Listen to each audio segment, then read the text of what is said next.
The cell was cold, but Jake Morrison barely noticed. He sat with his back against the metal wall, eyes closed, breathing steady.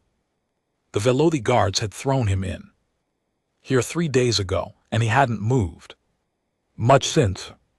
His uniform was torn, his face bruised, but his expression remained calm. Outside the cell, footsteps echoed. Through the corridor, multiple sets, moving with purpose. Jake opened his eyes slowly as the door slid open with a hiss. Light flooded in, and he squinted against the brightness. She entered first, Princess Kayla. Velshira was tall, nearly 7 ft, with pale blue skin that seemed to shimmer under the lights. Her eyes were golden with vertical pupils like a cat. She wore armor that looked both ceremonial and functional, covered markings that Jake assumed represented her rank. Behind her, 4 guards filed in, weapons ready. "Stand up, human," one of the guards barked. He pushed himself to his feet, joints cracking from sitting in one position for so long. He met the princess's gaze without fear, without anger, just watched her with those quiet, empty eyes. Kayla circled him slowly, studying him like a scientist examining a specimen. "I have heard stories about your kind," she said. Her voice was smooth, almost musical. "They say humans are emotional creatures, quick to anger, quick to fear, quick to break." Jake said nothing. "You led a team to our mining colony on Refuge 7, she continued, "a foolish rescue attempt. Your people were trying to free prisoners who belonged to the Velothi Empire. Your team is dead, you are alone." Still Jake remained silent, his face showed nothing. Kayla stopped in front of him, looking down, even beaten and captured. There was something about this human that bothered her. She had expected him to plead, to bargain, to show some emotion. Instead, he stood there like a statue.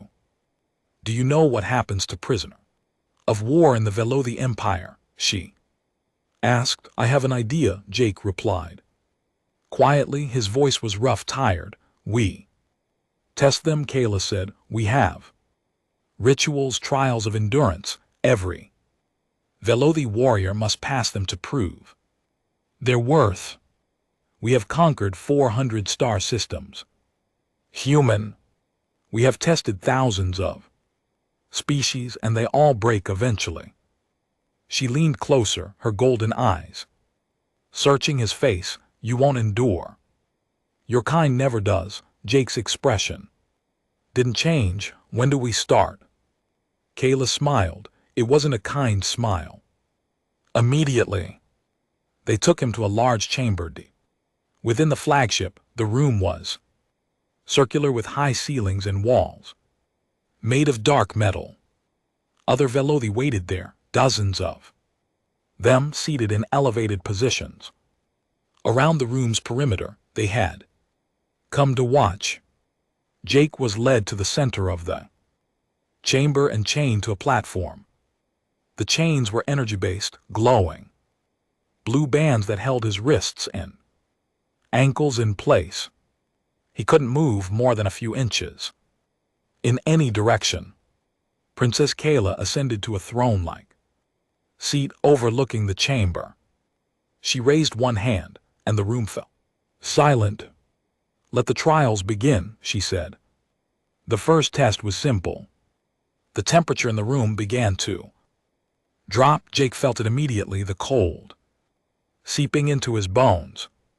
His breath became visible in the air. The Velothi watched, curious. Their species evolved on a hot world, and they found cold uncomfortable but endurable. The temperature kept dropping. Jake's skin turned pale, then faintly blue. He began to shiver, his body's automatic response to hypothermia. But he didn't cry out. He didn't beg. them to stop, he just stood there, chains holding him upright and breathed. Through it. After an hour, Kayla raised her hand. Again. The temperature normalized. Jake's shivering slowed but didn't stop. Completely. Frost had formed on his eyebrows and hair. Interesting, Kayla murmured. Most species lose consciousness by now. The second test began immediately. The chamber's floor panels opened, releasing a neural stimulation field. It was designed to trigger pain receptors directly in the nervous system, not physical damage, just pure pain. Jake's jaw clenched, his muscles tensed. Sweat broke out on his forehead despite the lingering cold. But he didn't scream. The sound that came from him was more like a low brawl, forced through gritted teeth. The Velothi in the gallery murmured to each other. This was unusual. Most prisoners were screaming by now, begging for mercy. Kayla watched the human closely. They were distant now, focused on something far away.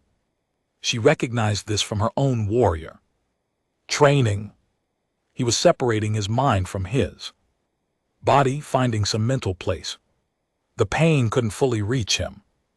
The neural field intensified. Jake's body convulsed against the chains. His breathing became ragged, desperate.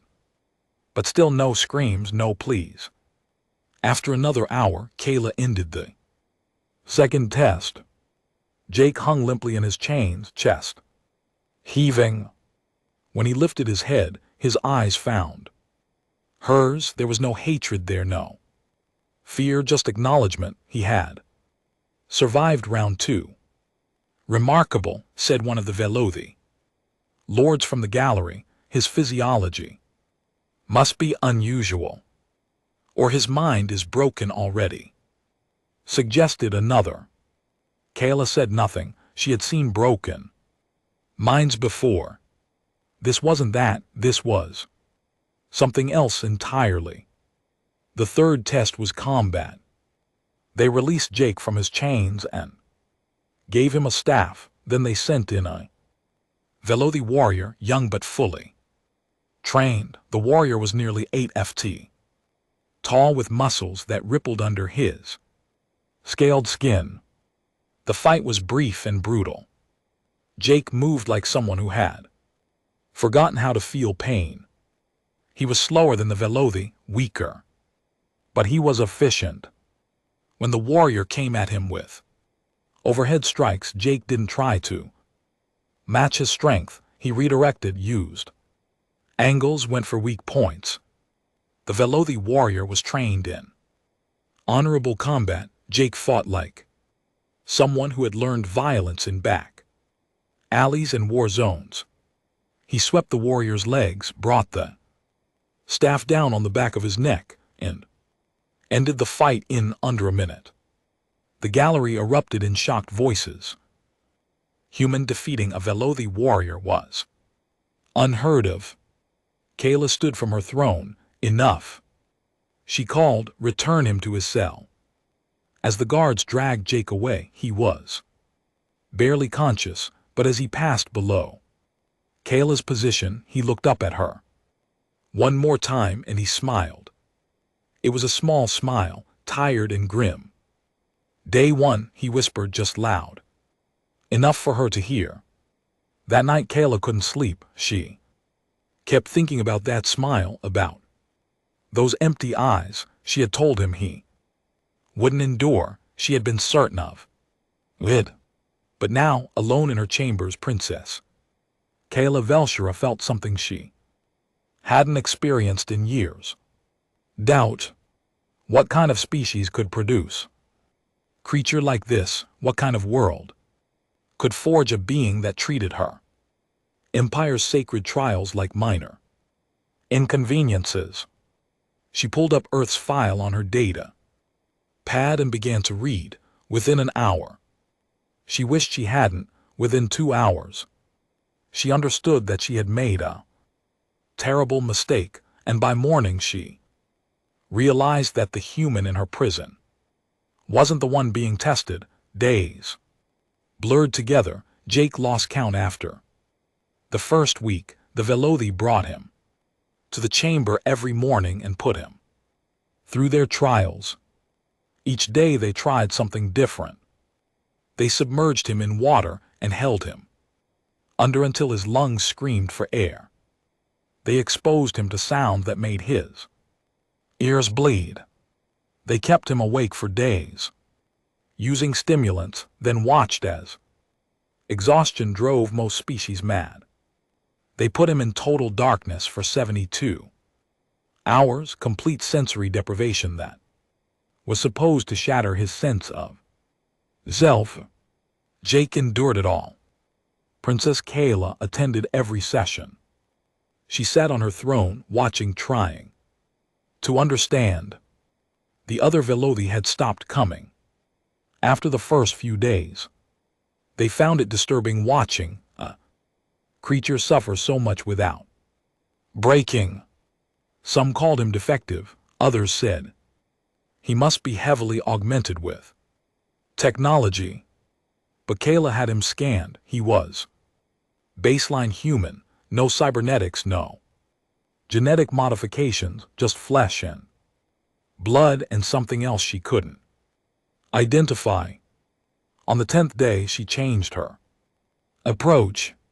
Instead of sending him back to his cell, after the trials, she had him brought to a smaller room. It was more comfortable, with chairs and a table. She dismissed the guards and sat across from him.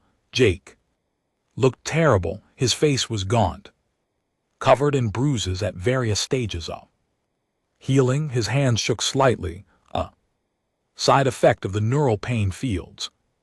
But his eyes were still clear, still aware. Why? Kayla asked simply. Jake tilted his head slightly. Why what? Why don't you break? Every species has a limit. I have seen warriors 3 times your size with armor-plated skin and redundant organs break down crying after 2 days of what you have endured. What makes you different? Jake was quiet for a long moment, then he spoke, his voice hoarse.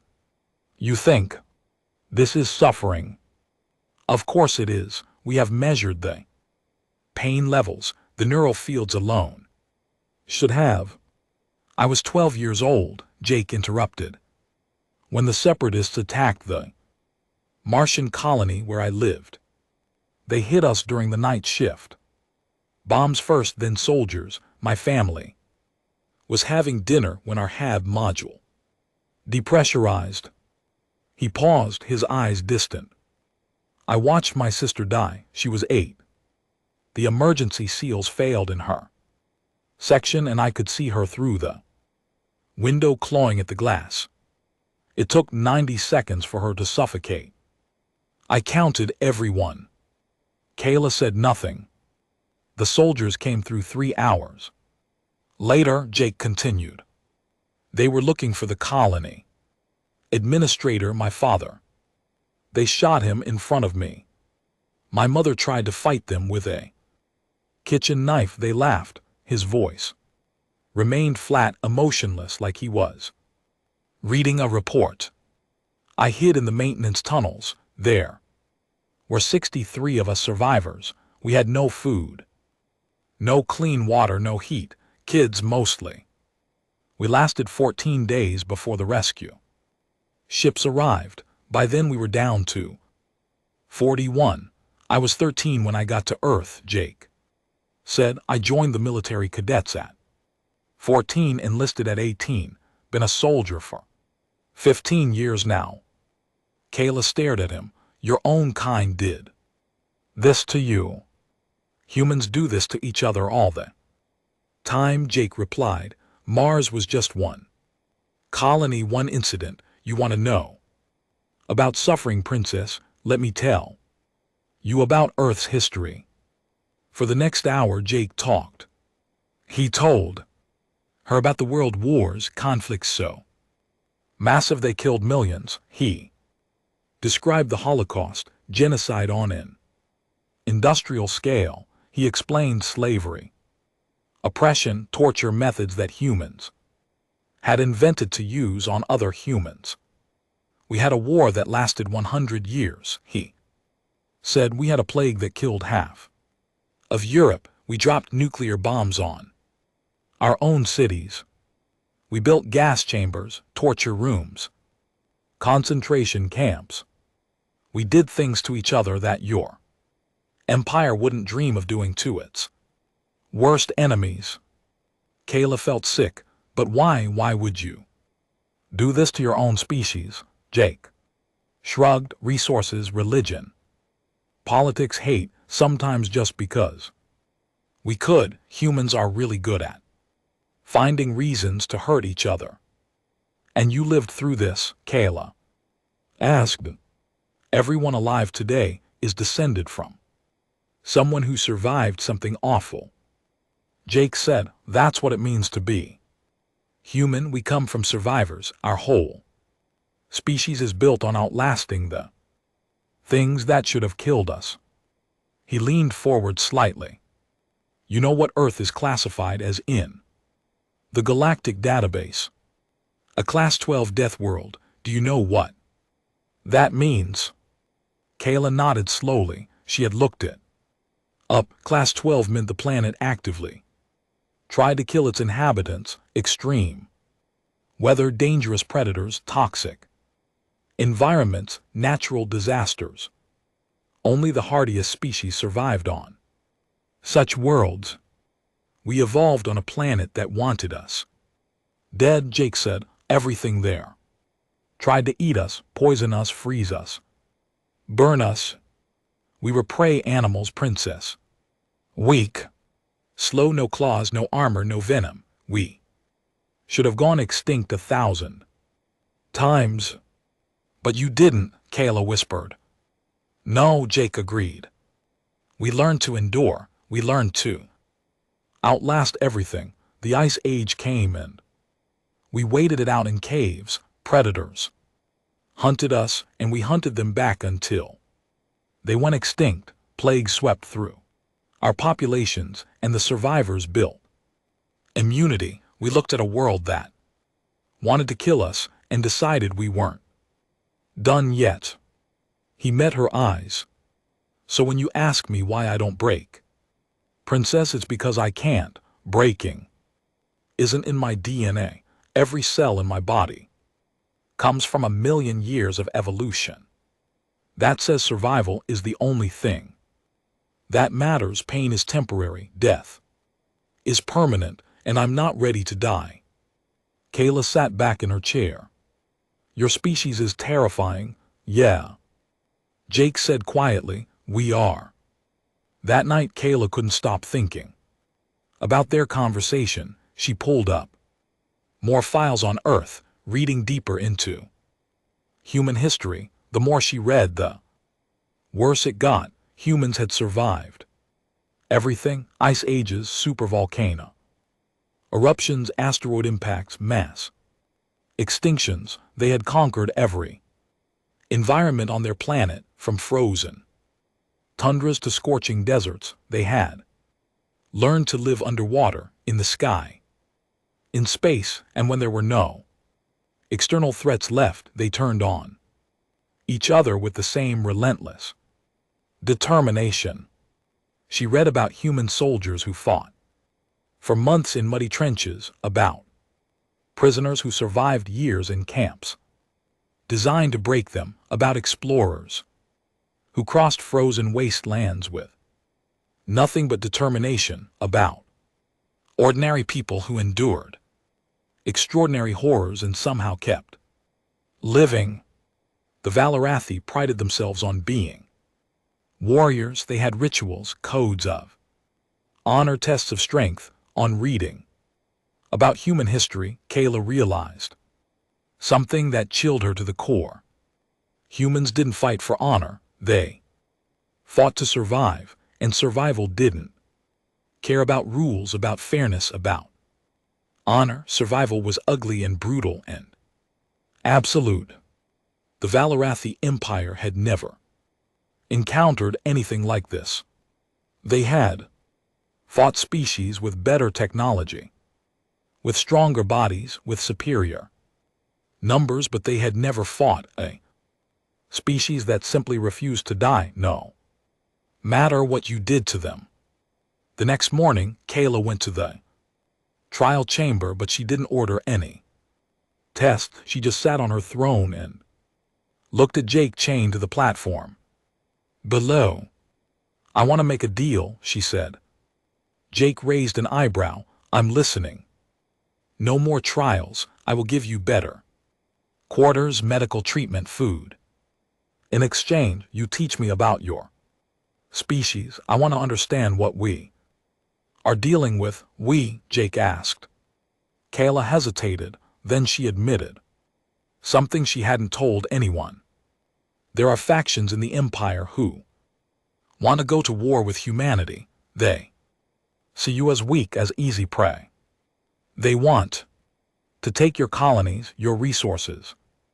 "And you?" Jake asked. "I think that would be the worst mistake the Valarathi Empire has ever made," Kayla said. "Honestly, and I want you to help me prove it." Jake considered this. Finally he nodded. "Deal, but I have one condition. Stop calling me human like it's an insult." Jake said. "My name is Jake Morrison. Use it." Kayla stood and bowed slightly, a gesture of respect among her people. "Agreed, Jake Morrison. Let's begin." Jake's new quarters were significantly better than the cell. There was an actual bed, a bathroom with running water, and a window that showed the stars streaking by as the Valarathi flagship traveled through space. They had given him clean clothes and medical attention. The bruises were healing. Every day, Kayla came to his quarters, and they talked, sometimes for hours. She brought questions and Jake answered them as honestly as he could. She wanted to understand humanity, and Jake was beginning to realize that she genuinely cared about preventing a war. "Tell me about human military tactics," Kayla said one afternoon. They sat at the small table in his quarters, a holographic display between them showing star maps. Jake pulled up Earth's location on the map. "The first thing you need to understand is that humans have been fighting wars for our entire recorded history. We have thousands of years of military strategy written down, studied, refined. The Valarathi have been warriors for 10,000 years," Kayla countered. "Have you been at war for 10,000 years?" Jake asked. "Constant war, I mean, not conquering weaker species, but fighting enemies who could actually beat you." Kayla thought about it. "No. Most species surrender once they realize they cannot win. Humans don't," Jake said. "We fought wars that lasted generations, wars where both sides knew they might lose everything but kept fighting anyway. We've developed strategies for every possible scenario, fighting with superior numbers, inferior numbers, better technology, worse technology, fighting in space, on land, in water, underground." He zoomed in on Earth. "We've had wars where millions died, entire cities destroyed, and we learned from every single one. Every defeat taught us something, every victory was studied and improved upon." "Give me an example," Kayla said. Jake pulled up historical data. There was a war on Earth about 80 years ago, two major alliances fighting for global control. One side had better technology at the start, conquered half a continent in months. Everyone thought they would win easily. But they didn't, Kayla guessed. No. Because the other side refused to surrender. They traded space for time, used guerrilla tactics, sabotage, total War. They turned every city into a fortress, every citizen into a potential fighter. The war lasted 6 years and killed over 70 million people. Kayla's eyes widened. 70 million. And when it was over, we studied every battle, every decision, every mistake. We wrote thousands of books about it. We made sure future generations would learn from it. We take our worst moments and turn them into lessons. Over the following weeks, Jake taught Kayla about human warfare. He explained concepts that didn't exist in Velrathi military doctrine. Asymmetric warfare, where a weaker force defeats a stronger one through unconventional tactics, psychological operations, targeting enemy morale instead of just their soldiers, total war where entire populations become part of the war effort. The Velrathi fight for honor, Jake explained. You have rules, codes of conduct. You challenge enemies to fair combat. Humans fight to win. We use whatever works, ambushes, deception, weapons that other species considered dishonorable. We don't care about fighting fair. We care about surviving. Kayla was troubled by this. That sounds like the behavior of cowards. Maybe, Jake said. Or maybe it's the behavior of a species that knows what it's like to face extinction. We've been the underdogs so many times that we learn to fight dirty, and it works. One day, Kayla brought up something that had been bothering her. I read about human weapons, the atomic bombs you used on your own cities. Why would you create something so destructive? Jake's expression darkened. Because we could. Because we were at war and needed an advantage. Because humans are really good at killing. But you killed your own people, Kayla protested. 2 cities, Jake said quietly. Over 200,000 dead, most of them civilians. It ended the war, saved millions of lives in the long run. At least that's what we tell ourselves. Do you believe that? Kayla asked. Jake was silent for a long moment. I don't know. I wasn't there. I wasn't the one who had to make that choice. But I do know this. Humans are capable of terrible things. When we're desperate, we'll sacrifice thousands to save millions. We'll burn our own cities to deny them to the enemy. We'll do whatever it takes to survive. Kayla studied the human across from her. In the weeks since they had stopped the trials, she had come to see him differently, not as a specimen or a prisoner, but as a person. He was intelligent, thoughtful, sometimes even funny. But underneath that, there was a hardness, a willingness to do dark things that frightened her. Your species scares me, she admitted. Good, Jake said.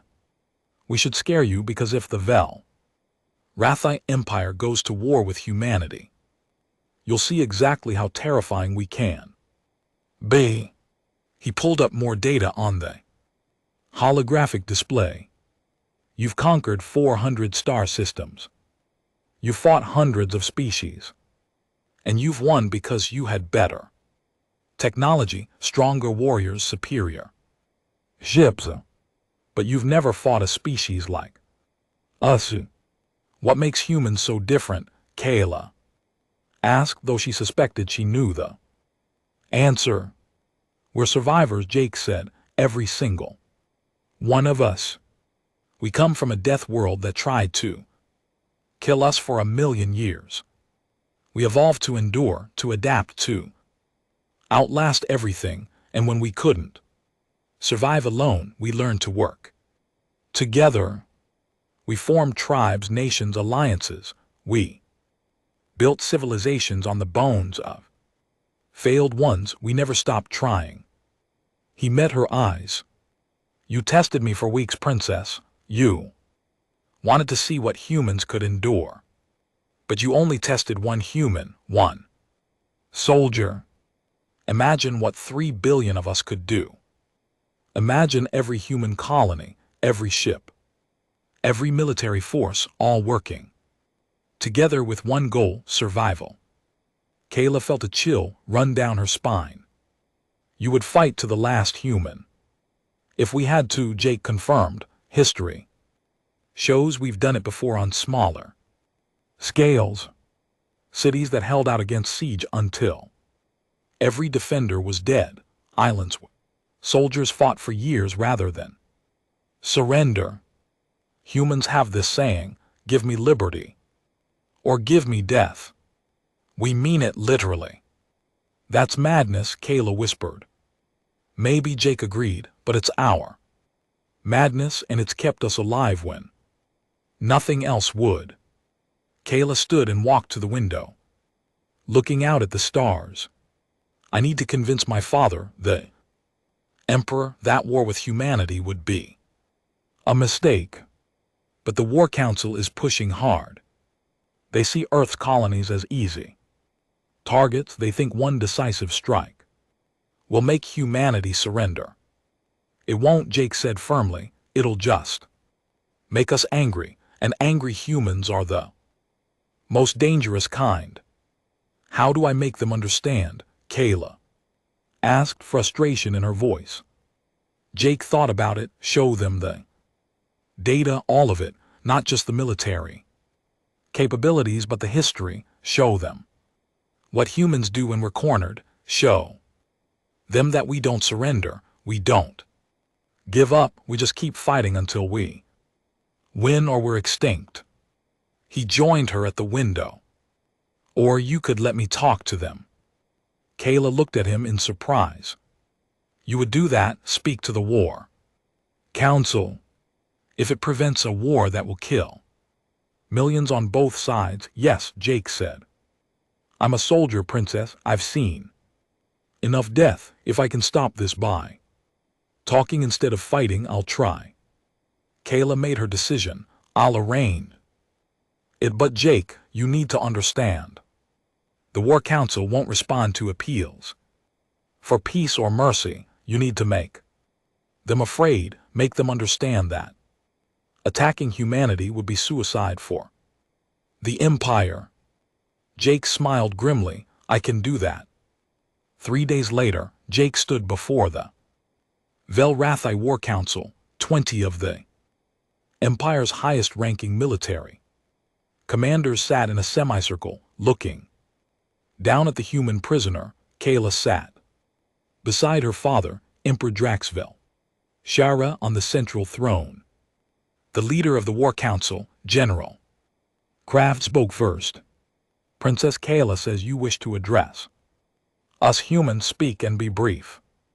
Jake looked up at them, these massive warriors who had conquered hundreds of worlds.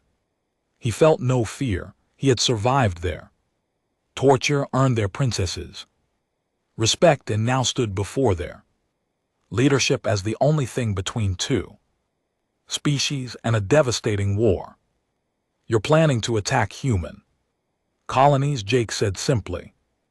I'm here to tell you why that would be the worst mistake the Velrathi Empire has ever made. General Kraft laughed, a bold claim from a prisoner. I'm not making claims, Jake replied. I'm stating facts. You think humans are weak because we feel emotion, because we seem fragile compared to your warriors. Humanity is the most dangerous species you've ever encountered, and I can prove it. Prove it then, the Emperor said, his deep voice filling the chamber. Jake began to talk, and the War Council began to understand what Princess Kayla had learned. They were not dealing with prey. They were staring at predators who had learned to smile. The War Council session lasted 3 hours. Jake spoke about human history, military capability, and The simple fact that humanity had never lost a species-wide conflict because they had never quit fighting. Some council members seemed thoughtful. Others remained skeptical.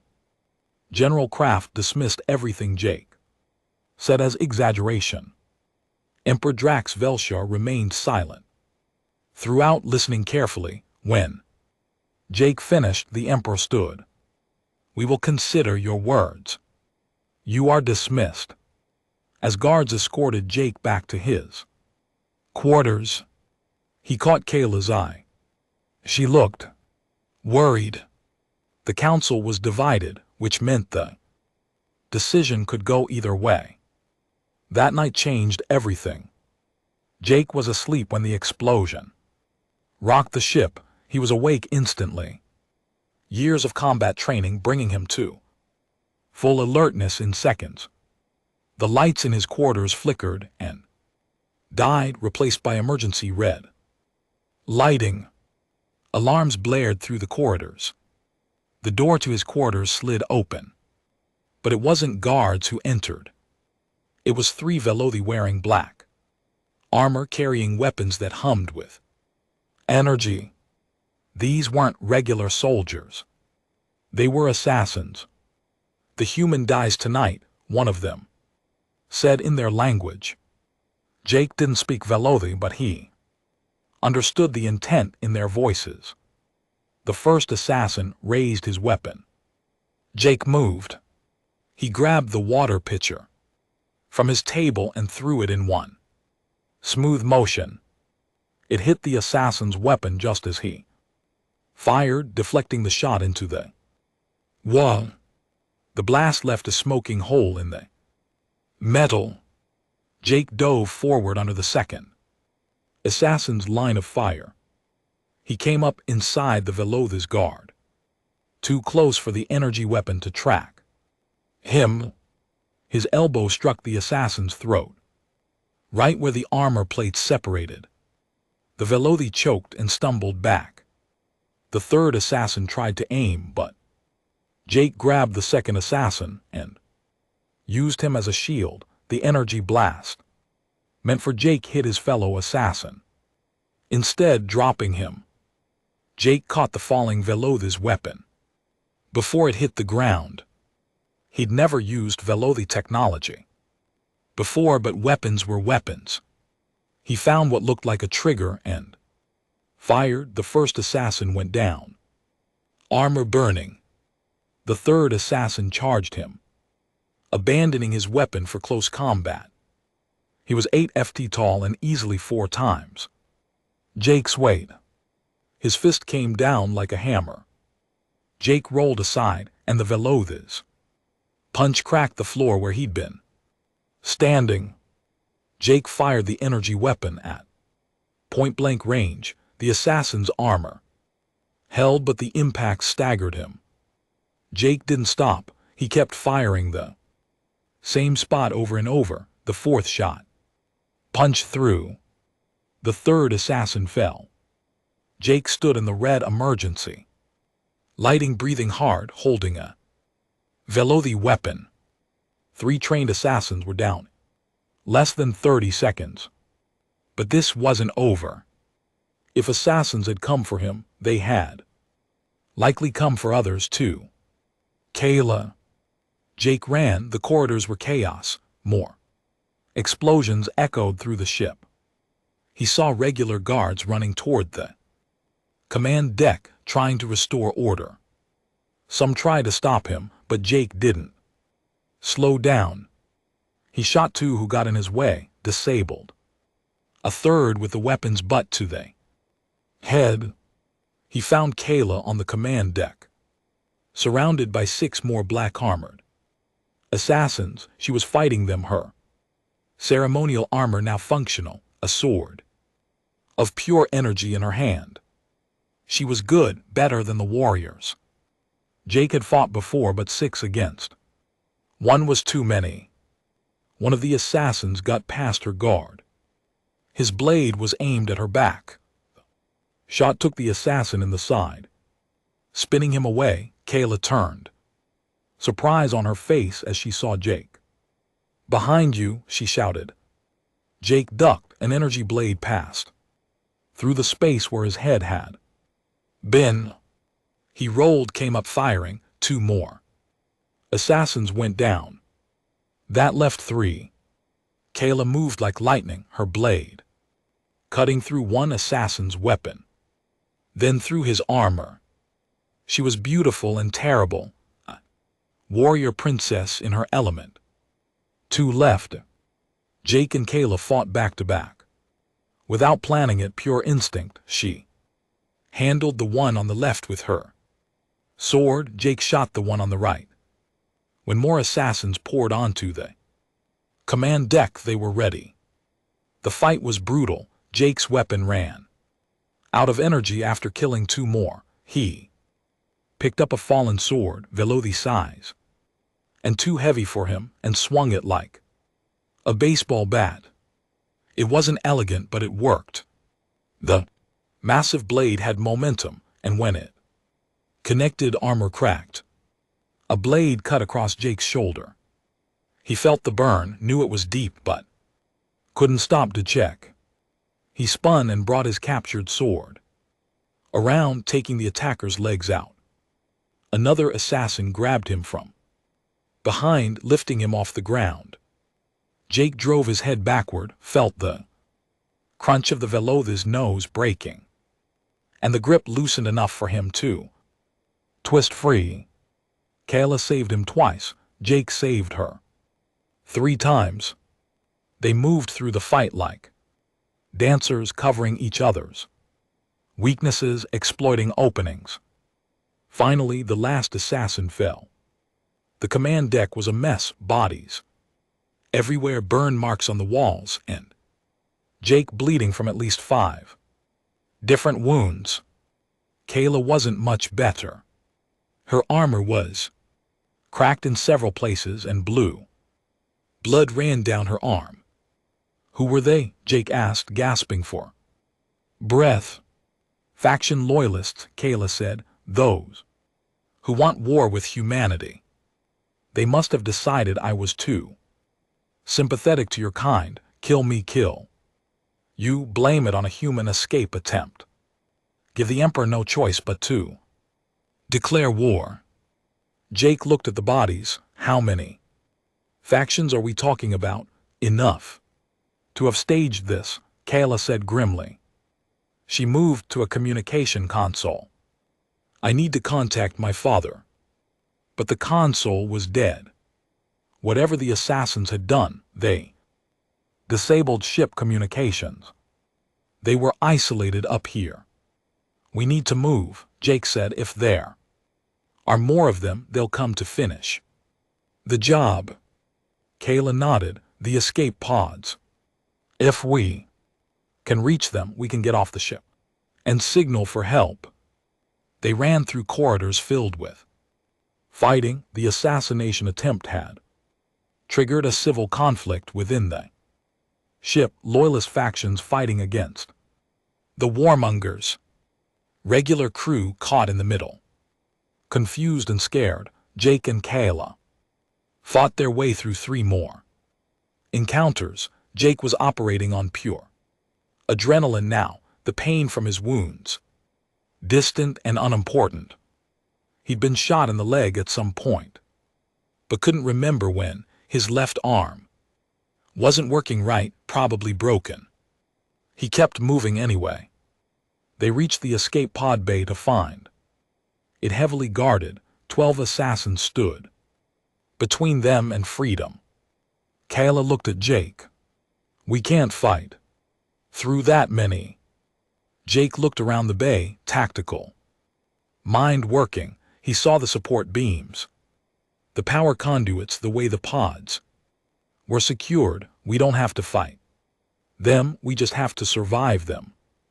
He raised his weapon, stolen from another fallen assassin, and fired at the main power conduit. The shot severed it, and electricity arced across the bay. Emergency systems kicked in, but it was darker now, harder to see.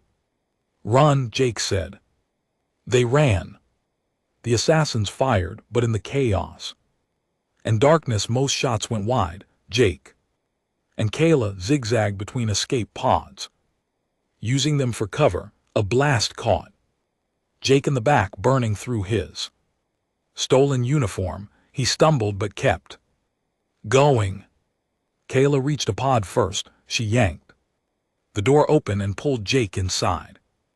Energy blasts hit the pod's hull as she sealed the door and activated the launch sequencer. The pod ejected with a violent jolt. Through the small viewport, Jake saw the Vellothi flagship falling away. Explosions still rippling across its hull. The Civil War was spreading. Kayla set the pod on autopilot toward the nearest neutral space station. Then she turned to Jake and saw how badly he was hurt. The adrenaline was wearing off and his face had gone pale. "You're bleeding everywhere," she said, pulling out the pod's medical kit. "I've had worse," Jake said. But his voice was weak when Kayla demanded, applying pressure to the worst wound. Jake managed to smile. "Mars when I was 12. Kayla worked quickly, using the medical supplies to stabilize him. The pod had basic healing technology, enough to keep him alive until they reached help. As she worked, Jake watched her face. "Why did you save me?" he asked. Kayla looked at him. "Because you saved me first, because you warned us about the war, because despite everything my people did to you, you tried to help us." "I'm your enemy," Jake said. "No," Kayla replied firmly, "you're not. The people who try to kill us both tonight, those who want to start a war that will kill millions on both sides, they're the enemy. You're just a soldier who wants to go home." Jake closed his eyes. "Yeah, I want to go home." "Then I'll get you there," Kayla promised. The pod drifted through space towards safety. Behind them, the Vellothi flagship continued to tear itself apart. And in the quiet of the escape pod, a human and an alien princess who had become unlikely allies simply tried to survive one more day. Jake Morrison had endured torture, fought assassins, and saved the life of the woman who had once promised he wouldn't last a week. As consciousness faded from blood loss, his last thought was simple. Mission accomplished, still alive, still fighting. The neutral station was called Haven 7. It floated in dead space between three territorial boundaries, a place where different species could meet without hostility. When the Vellothi escape pod docked, the station security forces found a princess and a human, both barely alive. Jake woke up in a medical bay 3 days later. His first visitor was Kayla, looking tired but healthy. Her wounds had healed faster than his. Vellothi biology being more resilient. "You're awake," she said, relief in her voice. "How long?" Jake asked. 3 days. The doctors weren't sure you'd make it. You lost a lot of blood, had internal bleeding, 3 broken ribs, a fractured arm, and burns across 40% of your body. Jake processed this. "But I made it." "You made it," Kayla confirmed. She sat in the chair beside his bed. "A human rescue ship is on its way. They'll be here in 2 days. I made contact with your military command. They're very eager to have you back." "And you?" Jake asked. "What happens to you?" Kayla's expression darkened. "My father survived the coup attempt. The faction that tried to kill us has been eliminated, but the damage is done. The War Council is fractured. Some still want to fight humanity. Others have seen what one human can do and are reconsidering One human with help, Jake pointed out. You fought through a dozen assassins too. Reach me, Kayla said.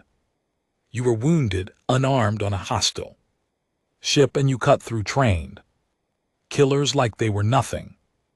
That's what they remember. Jake was quiet for a moment. I didn't want to kill them, I just wanted to survive, to help you survive. I know, Kayla said softly. That's what makes it more frightening. You weren't even trying to be a warrior.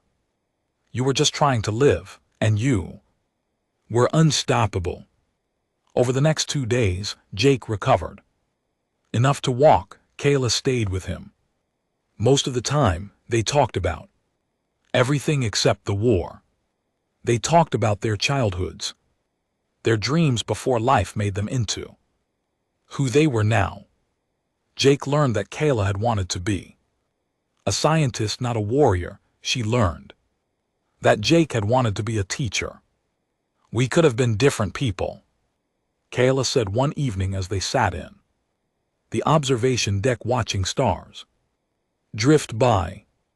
Maybe in another life, Jake agreed.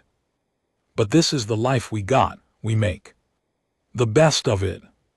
The human ship arrived exactly on schedule. It was a destroyer class vessel, heavily armed, and it made the Velrathi nervous.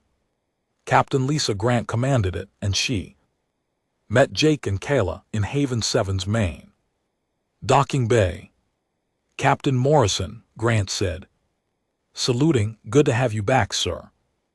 Jake returned the salute despite his injuries. Good to be back, Captain. Grant turned to Kayla, Princess Vel Shara, on behalf of the United Earth Forces, I thank you for keeping Captain Morrison alive. We owe you a debt. He saved my life first, Kayla said. I merely returned the favor. Before Jake boarded the human ship, Kayla pulled him aside one last time. What happens now? Will there be war? Jake considered the question carefully. I don't know. I'll tell my command. Everything that happened, I'll recommend peace, but I'm just one soldier. Decision isn't mine. The decision isn't mine either, Kayla said, but I'll fight for peace. I'll tell my father and what's left of the War Council what I learned about humanity. I'll make them understand. Will they listen? Jake asked. Some will, Kayla said. Others won't, but I have to try. She hesitated, then continued. Jake, if it comes to war, if I cannot stop it, I want you to know something. I will not fight against humanity. I will not raise a weapon against your people. That could be seen as treason, Jake warned.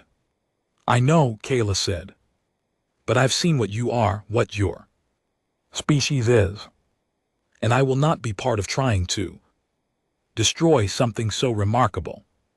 Terrifying, yes. Dangerous, absolutely. But also brave, resilient, and capable of such kindness even after enduring so much pain. Jake didn't know what to say to that, so he simply extended his hand. Kayla looked at it, then took it. Human handshake, a gesture of trust and respect. Goodbye, Princess, Jake said. Goodbye, Jake Morrison, Kayla replied. I hope we meet again in a better time. Jake boarded the human ship. As it pulled away from Haven 7, he watched through a viewport as the station grew smaller. Somewhere in there, a Velrathi princess was preparing to return to her empire and fight for peace. He hoped she would succeed. Jake spent most of it in debriefings, telling intelligence officers everything he had learned about the Velrathi Empire, their technology, their tactics, their culture, and most importantly, their internal divisions. You think the princess can prevent the war? Asked Commander Peter Cross, head of Earth's Intelligence Division. I think she'll try, Jake said. But even if she succeeds temporarily, there will always be factions that want to test humanity. We need to be ready. We are ready, Cross said. The fleet has been on high alert since you were captured. If the Velrathi attack, we'll respond with everything we have. Jake nodded. He'd seen the military build up on the ship's approach to Earth. Dozens of new warships, weapons, platforms, defensive stations. Humanity was preparing for the war. Hope wouldn't come, but knew was possible. When the ship docked at Earth's orbital station, Jake was greeted as a hero. Politicians wanted photo opportunities. The military wanted to give him medals. Jake declined it all. He requested immediate leave and approval for retirement from active service. To everyone's surprise, command approved it immediately. He'd given 15 years to the military and endured torture for weeks without breaking. He'd earned his rest. Jake went home to Earth, to the small apartment he'd maintained in New York, but rarely used. It was strange being there, surrounded by civilian life. People laughing, children playing, no weapons, no threats, just ordinary human existence. He visited the memorial wall for the Martian colony massacre. It was in Central Park, a simple black stone with names carved into it. 3,000 names. His family was there, his parents and his sister listed among the dead. Jake placed his hand on his sister's name, Emma Morrison. She would have been 23 now, probably in university, studying art, like she'd always wanted. Instead, she was a name on a wall. I'm sorry it took so long, Jake said quietly, but I'm done fighting now. I kept my promise. I survived. He stood there for a long time, remembering. 3 months passed. Jake started teaching at a local school, helping kids learn history. It was strange going from killing people to educating children, but it felt right. This is what he'd wanted to do before Mars, before the military, before everything. Then the news broke. The Velrathi Empire had declared war on humanity. Despite Princess Kayla's efforts, despite Jake's warnings, the militant faction had won. They had convinced the Emperor that humanity was too dangerous to leave unchecked, that a preemptive strike was necessary. The war began with simultaneous attacks on 3 human colonies. The Velrathi expected quick victories. They expected humans to panic, to surrender, to prove they were as weak as the militants claimed. They were wrong. The first colony, New Boston, held out for 6 days against overwhelming odds. Every civilian who could hold a weapon fought. They used guerrilla tactics, ambushes, and booby traps. When the Velrathi finally took the colony, they had lost 3 times as many warriors as they'd expected, and the human survivors had evacuated most of the population. The second colony, Liberty Station, simply refused to be conquered. The Velrathi surrounded it, cut off supplies, and waited for surrender. The humans held for 3 months. When Velrathi forces finally breached the defenses, they found the colony had been turned into one massive trap. The humans had rigged everything to explode. The Velrathi lost an entire battle fleet to the detonation. The third colony was where things changed. New Terra had the largest human military presence. When the Velrathi attacked, they found themselves facing not scared colonists but Earth's third fleet. The The battle lasted 18 hours. The Vel-Ruthai had superior numbers and technology, but the humans had something else. They had tactics written in blood over thousands of years. They had commanders who studied every war Earth had ever fought. They had soldiers who knew that retreat wasn't an option because this was their home. The Third Fleet used every dirty trick humanity had ever invented. They feigned retreats to draw enemies into kill zones. They sacrificed smaller ships to protect larger ones. They targeted supply lines, command ships, and made the Vel-Ruthai fight in debris fields where maneuverability meant more than firepower. When the battle ended, the Vel-Ruth fleet was broken, nearly 70% casualties. The survivors retreated in disorder. The news spread across the galaxy like wildfire. Humanity, the new species, the supposed weaklings, had defeated a Vel-Ruthai battle fleet. Jake watched the news reports from his apartment. He felt no satisfaction, only sadness. This is what he had tried to prevent. This is what Kayla had tried to stop. The war continued for 5 more months. The Vel-Ruthai learned quickly that humanity didn't fight like other species. Humans used biological weapons, cyber warfare, psychological operations. They targeted Vel-Ruthai supply chains, communication networks, civilian morale.